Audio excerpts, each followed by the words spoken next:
Olá, hoje nós vamos estudar os capítulos 37 a 39 do livro de Jeremias, versículos 1 a 2 do capítulo 37. Em cumprimento da profecia de Jeremias, em Jeremias 36, versículo 30, Zedequias, irmão de Jeoaquim, foi colocado no trono em lugar de Joaquim, filho de Jeoaquim. Nabucodonosor da Babilônia constituiu o rei a Zedequias, pois Joaquim foi deportado para a Babilônia apenas 3 meses como rei, e Zedequias foi instalado em seu lugar pelo rei babilônico. Os problemas de Judá nunca foram meramente políticos, na maior parte eram problemas espirituais compartilhados pelo rei recém-instalado, pelos seus servos e pelo povo da terra. Eles não tinham desejo algum de dar ouvidos às palavras do Senhor. Versículo 3. Embora Zedequias tenha se recusado a prestar atenção àquilo que o Senhor tinha dito através de Jeremias, ele ainda queria que Jeremias rogasse por Judá, esperando de alguma maneira ganhar o favor do Senhor. Versículo 5. Quando Nabucodonosor sitiou Jerusalém em 588 a.C., o faraó Hofra marchou contra ele a convite de Zedequias. Jerusalém buscou a ajuda do Egito, apesar das advertências de Jeremias. Mas os egípcios não ajudaram, pois assim que os caldeus se voltaram contra eles, retrocederam.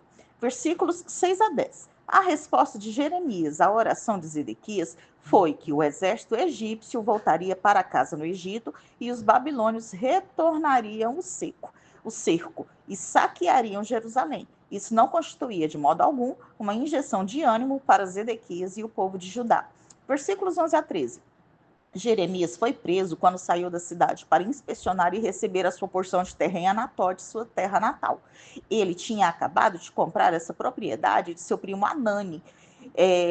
Um capitão da guarda presumiu que Jeremias estivesse desertando para o lado do inimigo. Afinal de contas, o profeta tinha encorajado outras pessoas a se renderem aos babilônios. Versículos 14 a 16. A casa de Jonatas, o escrivão, tinha sido transformada em prisão. As casas de oficiais frequentemente serviam como prisão no Oriente Antigo. Celas do calabouço refere-se a uma cela em uma cisterna ou um quarto subterrâneo abobadado. Qualquer opção indica um local insalubre e úmido. Versículo 17. O rei Zedequias mandou chamar Jeremias pela terceira vez, mas dessa vez em secreto. Talvez ele esperasse que isso favorecesse uma boa palavra da parte do Senhor, mas a palavra do profeta não foi boa. Ele, o rei de Judá, seria entregue na mão do rei da Babilônia. Versículos 18 a 21. Jeremias suplicou por sua vida e foi-lhe concedido o privilégio de ser transferido da prisão na casa de Jonatas para o pátio da guarda. O pátio da guarda era uma prisão menos desagradável que a cela subterrânea. Agora nós vamos estudar o capítulo 38, versículos 1 a 4 do capítulo 38. Cefatias, Gedalias, Jucal e Pazur eram aparentemente pró-egípcios em questões de política externa.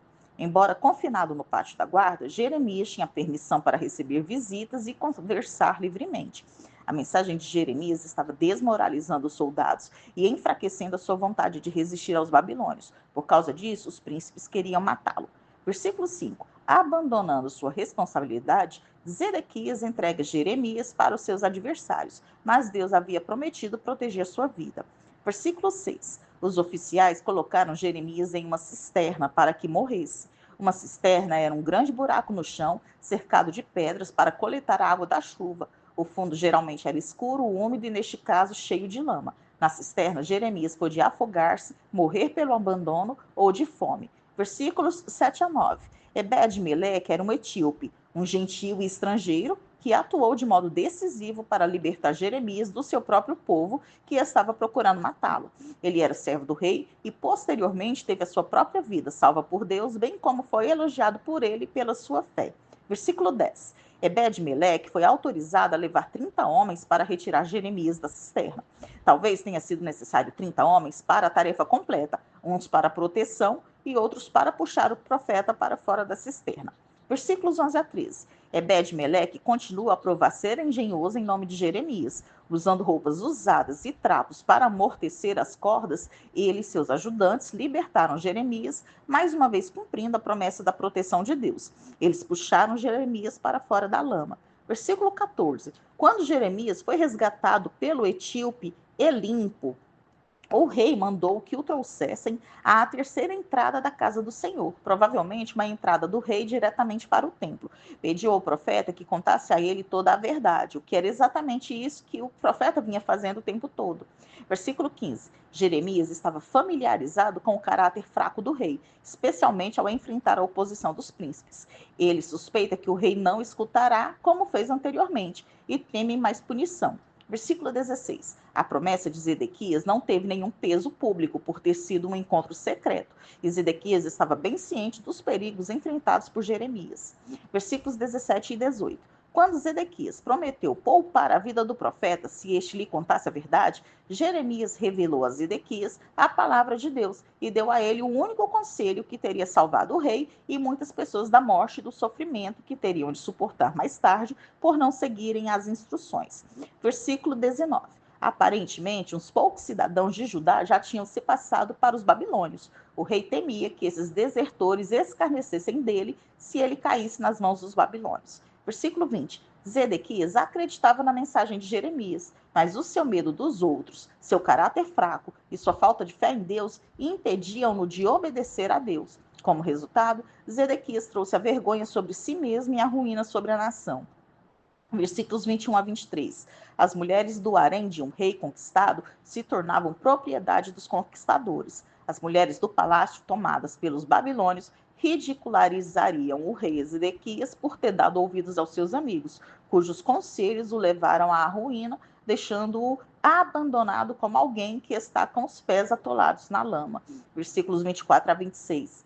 Zedequias suplicou ao profeta que guardasse as palavras para si mesmo, para que sua vida fosse poupada. Ele disse a Jeremias o que dizer aos príncipes, caso eles lhe perguntassem o que ambos haviam conversado. Versículos 27 a 28. Jeremias não recorreu à mentira ilusória aqui. O que ele disse era verdade, embora não tenha contado todos os detalhes da conversa, os quais os príncipes não tinham direito de conhecer. Agora nós vamos estudar o capítulo 39, versículos 1 e 12 do capítulo 39. O cerco de Jerusalém começou em janeiro de 588 a.C. e durou mais de 2 anos. A Babilônia rompeu as defesas e muros no meio da cidade. Versículo 3. A porta do meio provavelmente ficava no muro que separa a fortaleza do Monte Sião da Cidade Baixa, sendo um local estratégico para os invasores. É possível que Nergal-Sarezer seja Neriglissar, que sucedeu Nabucodonosor como governante da Babilônia. Rabi-Sares parece ser um título como um subordinado-chefe. Rabi-Mag também parece ser um título como um funcionário de tribunal. Versículos 4 e 5. O rei Zedequias fugiu para o Vale do Jordão, onde Jericó estava localizada cerca de 32 quilômetros a leste de Jerusalém. Depois de ser capturado, ele foi levado ao quartel de Nabucodonosor em Ribla, na Síria, cerca de 104 quilômetros ao norte de Damasco. Nabucodonosor comandou seus exércitos e pronunciou julgamentos sobre os inimigos neste local. Versículos 6 a 8. Tão importante e trágica foi a queda de Jerusalém que está registrada 4 vezes nas Escrituras, nos capítulos 39 e 52 de Jeremias, em 2 Reis 25 e 2 Crônicas 36. Zedequias viu a execução de seus filhos e seus nobres pouco antes de Nabucodonosor lhe arrancar os olhos. Em seguida, foi levado para a Babilônia em correntes de bronze. Seu palácio foi queimado junto com as casas do povo e os muros de Jerusalém foram derrubados. Versículos 9 e 10. Os babilônios levaram o povo de Judá para a Babilônia. Essa foi a deportação final que ocorreu 11 anos depois que o rei Joaquim foi levado em 598 a.C. A Babilônia tinha uma política externa sagaz quanto às terras conquistadas. Deportavam os ricos e poderosos, deixando apenas os que eram muito pobres encarregados de governar a cidade. Estes ficavam agradecidos a seus conquistadores. Esta política assegurava que a população seria muito leal e, ao mesmo tempo, fraca para se rebelar. Versículos 11 a 14. Jeremias foi entregue a Gedalias, filho de Aicão, filho de Safã, a quem os babilônios tinham acabado de designar governador de Judá. Os babilônios devem ter ouvido dos desertores e outras fontes que Jeremias havia advertido o rei de Judá para que se sujeitasse ao cerco. Ironicamente, o profeta recebeu melhor tratamento da parte do inimigo do que tinha recebido de seu próprio povo. Versículos 15 a 18. Ebed-Meleque é elogiado por seu ato corajoso ao resgatar Jeremias da cisterna lamacenta. Não haveria represálias contra ele. Ebed-Meleque foi abençoado porque confiou no Senhor, um dos poucos que ouviram a mensagem de Jeremias e creram. Nós terminamos aqui o estudo dos capítulos 37 a 39 do livro de Jeremias.